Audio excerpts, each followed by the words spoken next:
But Thailand and Singapore has overtaken Malaysia in terms of the real work being done. So this is what we want to part to Pakistan, learn from Malaysia. We are the one who pioneered the halal industry, but Thailand and Singapore is now coming very close or have overtaken us. So I hope my last remark is that let's work together. We, the Muslim countries, we don't have to compete in halal. We should complement, we should collaborate, and we should partner and work towards a halal industry, which is our number one fardu kifaya and number two economy. Thank you very much. Thank you all the respected participants. I will now hand over to Mr. Hamad. Thanks a lot, Rajiv. And now, towards the closing of this session, I will request Brother Abdul Malik Kasim to hand over the souvenirs again to the Amna.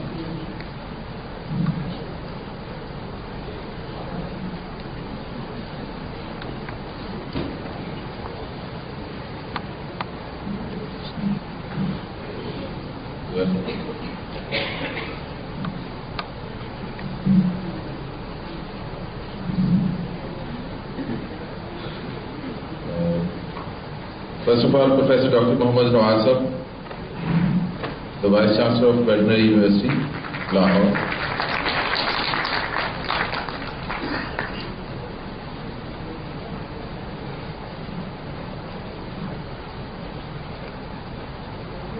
Mr. Shahid Rashid.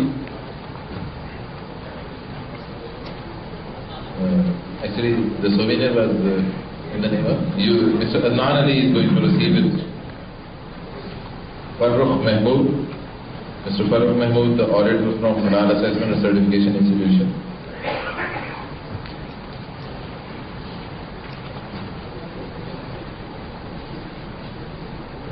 Mr. Farrukh Mahmood. Doctor.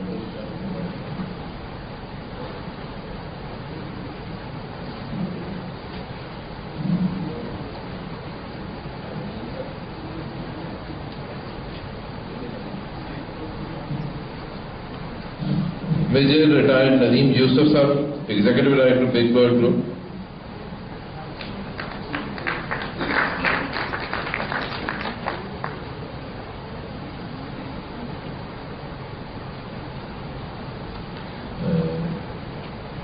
Already Raheel हो चुके हैं Dr. Shahid. Thanks a lot. So now going towards the concluding technical session. The last one, I will invite Dr. Hamid Jaleel Sahab, the chairperson of this last session. Dr. Hamid Jaleel Sahab, the Chief Executive Officer, Lahore Meat Company, Government of the Punjab. Dr. Hamid Jaleel.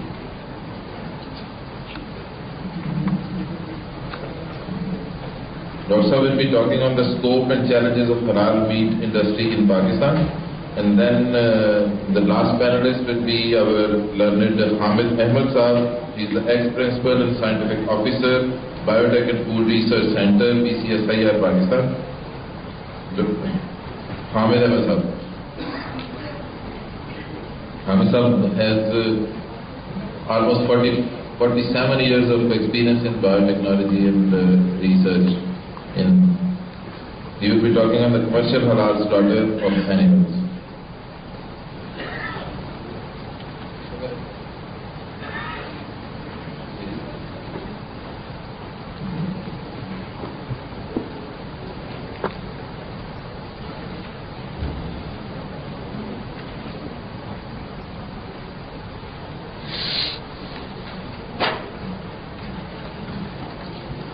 I will request Hamid Ahmed Sahab first to talk on the commercial slaughterhouse of the animals.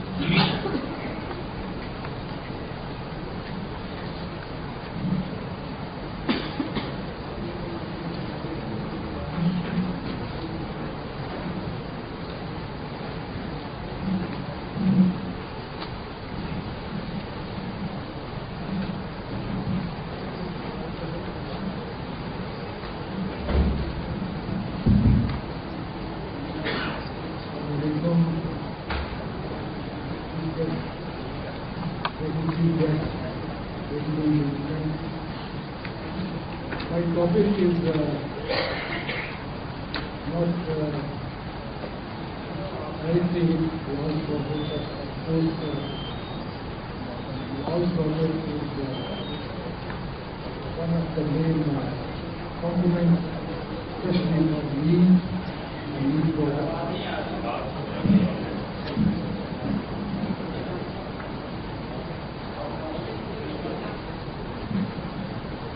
Hello. Yes, please.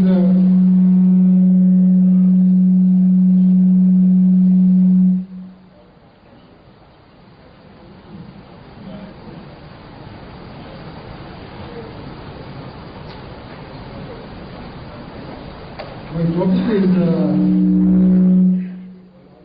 animals, general practices.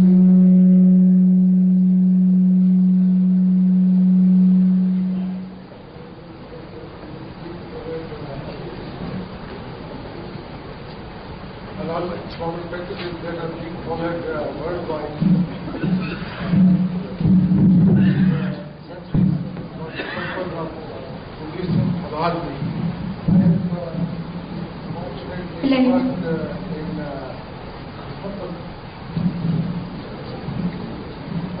I had the experience of looking into this matter in different capacities in many overseas countries who are exporting halal meat to Muslim countries and Muslim world.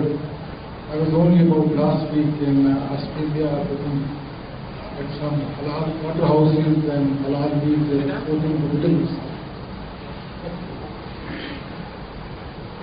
I just giving you a little view of our own halal meat market, which is in Lahore. Just one aspect of it. What treatment of animals generally is occurring at these places. If you look at from the animal welfare point of view, which is one of the very important pillars in our halal slaughter of animals. Many body speakers have mentioned Prophet and many hadith about treatment of animals, how should we look after, how should we be treated. I just fortunately had a meeting with 3 or 4 top scholars of the world on religion. I was able to talk to Dr. Saeed Tantawi, Chief of Halal in Egypt, Cairo. I was able to talk with Dr. Isqar Ahmad Aziz, who was right on this very subject. I talked to Dr. Taqi Usmani in Karachi in his institute. I had a talk with Dr. Zakir Naik in Bombay, who, a very simple conclusion, which Dr. Naik especially was so vocal, that he was saying that if I am to be quoted, I will not be afraid of it, that most of the slaughter, halal slaughter taking place in most Muslim countries is haram.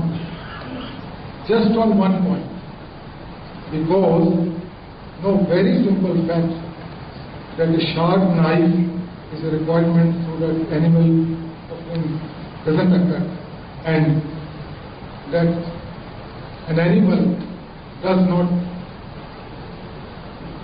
is able to see the other animals being slaughtered. It is strictly forbidden in Hadith. So he is saying this simple factor is so important, and it is not in India, halal slaughter in Pakistan, in many Muslim countries, it's not being taken care of. Just one of the. Now I come to the actual some points. See, the procedure followed by halal slaughter of animals is purely a part of the religious way of life as a Muslim. This is just list of the matters which I have been able to get out of my whole research work which I have done on this topic.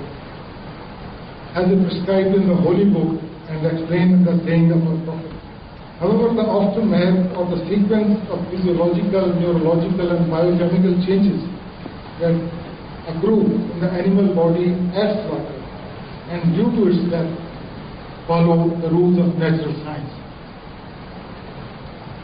So it is the interface between obedient following of our faith in the ritual performance by doing halal slaughter of animals in a prescribed way, and it is irrespective of the consequences and the rules of natural science.